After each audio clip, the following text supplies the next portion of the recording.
Hey everyone, just got a quick update video for you today. Didn't get a whole lot done this week, as you can tell by the change log. I spent the weekend with my girlfriend, who I haven't seen in many weeks, but I still was able to get some stuff done. First thing I want to draw your attention to is the clouds. Yes, we have clouds now, and they do move across the sky as time passes. I can fast forward and rewind time and all the good stuff like that. And right now, there are only two types of clouds. There are cumulus clouds, and then there are, I guess you would say, I think nimbus clouds, which are storm clouds. I don't see any of those yet. Let me fly up a little higher. And so basically, there's several two-dimensional noise functions that determine the distribution of these clouds. Roughly 50% of the time, you'll have a fairly clear day, and the other 50% you'll have a very cloudy day. There still needs to be a lot of changes to make this better and to make it more realistic. There needs to be several cloud layers. There needs to be several different textures. There's our storm cloud. Right now, if you look closely, you can see that this is just the same texture over and over again. Scuttles is going to make me 16 textures that I can use for all these different kinds of clouds. This is just some random one I pulled off a line off the internet. And so right now the storm clouds don't do much except just kind of move across the sky. They're fairly rare, but they're also very big. I want to have them be a lot taller and have lots of cool effects like lightning bolts coming down. I'll maybe do that next week. And eventually there's going to be weather generated from these storms. You'll be able to see them coming and prepare for them, but they will either have frequent lightning or high winds or things like that. As you can see, the clouds are generating off in the distance. I need to have a little bit of a smoother transition where the clouds are generated, or maybe generate them further away. And I also need to make a setting to turn down the detail of clouds or things like that for lower end computers, because for computers, older computers that are fill rate limited, these clouds can be trouble. For my computer, it's not trouble at all. Newer graphics cards really do not have any problem with the clouds. But right now, if you look closely, there's no alpha blending going on. The reason there's no alpha blending is because on my laptop, which is fill rate limited, using alpha blending with clouds really kills the FPS. I'll probably make a setting that you can turn off and on that'll allow alpha blending or not, depending on how good your graphics card is. Okay, next I want to show you a little bit of a change to the terrain shader. I love messing with the terrain shaders. If you look at the base of mountains, you'll see they're fairly foggy.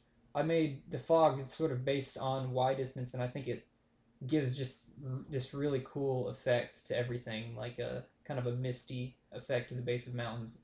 I think it looks a lot better. You guys can tell me what you think. And oh, we also have volcanoes. I'll try to fly over to it while you can see the day pass. Oh, another announcement. My younger brother, Josh Arnold, is joining the team as a designer and sound guy. His YouTube username is Deep Tone Arsenal. I'll put it in the description. Go ahead and check out some of his music. I highly recommend his newest song, Space Luxury. It's a really good song, and he's really got some talent, and the music on his channel isn't reflective of what we're going to put in the game. We're probably not going to have dubstep in the game or anything like that, but with a little direction, we're going to have some pretty good music in this game. The volcanoes in this game do not have lava in them right now. That will come a little bit later. Right now, volcanoes are fairly frequent, so that I could show them off. They may be less frequent in the future. They can overlap with other features. I'll zoom in here. This volcano is really far away, so it's taking a while. You can see that there's like a mountain coming out of the volcano. That's because the volcano is overlapping a mountain. Now, I do have a bias function that allows the volcano to overpower the mountain. Normally, the mountain would be much taller, but the mountain is kind of shrunk down because the volcano is kind of taking over. And if you look at the shape of the volcano, it could use some work. It could use a better transition right here. I pretty much made these volcanoes in 30 minutes, and I didn't really put a whole lot of time into it because I was in a bit of a time crunch today. Next week, I'm going to be working pretty much all week. After my real job, I'll start working on the game, and I'll try to get a lot more features out for you. I've got a pretty big to-do list, but there's some features like water pressure that I really want to get working soon.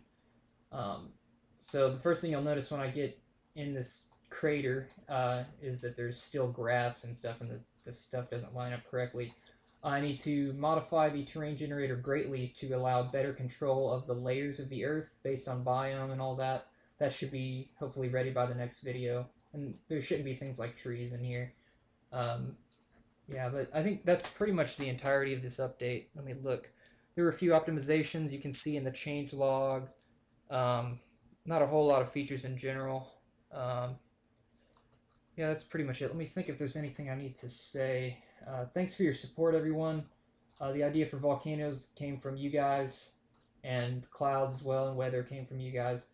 So just keep shooting me ideas. I really love hearing them, and I'm writing down the good ones, I promise.